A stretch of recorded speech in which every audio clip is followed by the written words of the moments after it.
Bharatiya Janata party मैं अभी भी कहना चाहता हूं देश की जनता को कि यूनिफॉर्म सिविल कोड लाने के लिए अड़ीग है, ऑफर है और हम लाकर रहेंगे।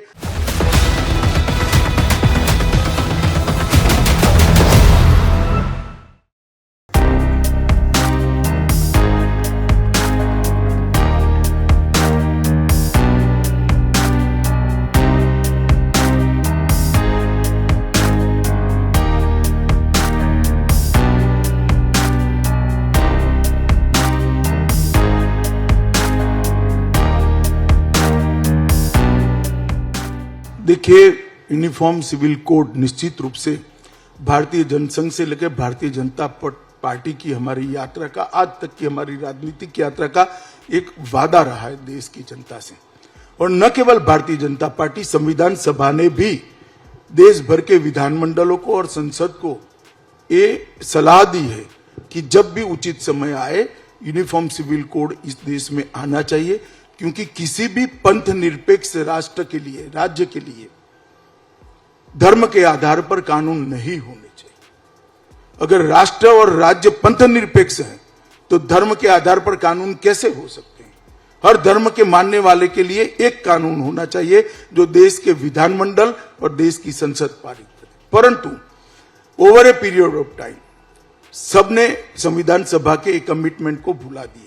भारतीय जनता पार्टी के अलावे आज कोई पार्टी यूनिफॉर्म सिविल कोड के पक्ष में नहीं है, ना बोलते हैं। हाँ, हिम्मत कम होगी तो विरोध नहीं करेंगे, मगर ये नहीं कहेंगे कि हाँ लागू करिए, हम आपके साथ खड़े।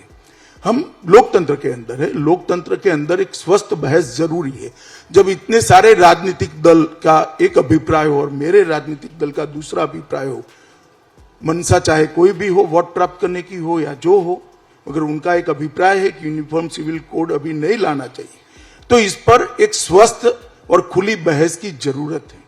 तो भारतीय जनता पार्टी ने जहां जहां भारतीय जनता पार्टी का शासन है वहां 3 राज्यों में अब तक, हिमाचल, उत्तराखंड और गुजरात में, हमने एक पैनल बनाया है और पैनल सुप्रीम कोर्ट के रिटायर्ड जज और हाई कोर्ट के रिटायर्ड चीफ जस्टिस की अध्यक्षता में बनाए हैं।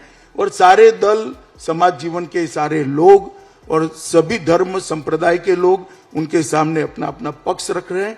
उस पर जो एडवाइस आएगी इसके आधार पर हम काम करेंगे। और स्वाभाविक रूप से इस प्रकार के शिखर सम्मेलन और इंटरव्यू में भी इस पर एक स्वस्थ बहस छिड़ी हुई है, तो देश की जनता को भी मन बनाने में इससे बहुत बड़ा मदद मिलता है। भारतीय जनता पार्टी मैं अभी भी कहना चाहता हूं देश की जनता को कि यूनिफॉर्म सिविल कोड लाने के लिए अड़ीग है, ऑफर है और हम लाकर रहेंगे, परंतु सारी लोकतांत्रिक चर्चाओं की समाप्ति के बाद।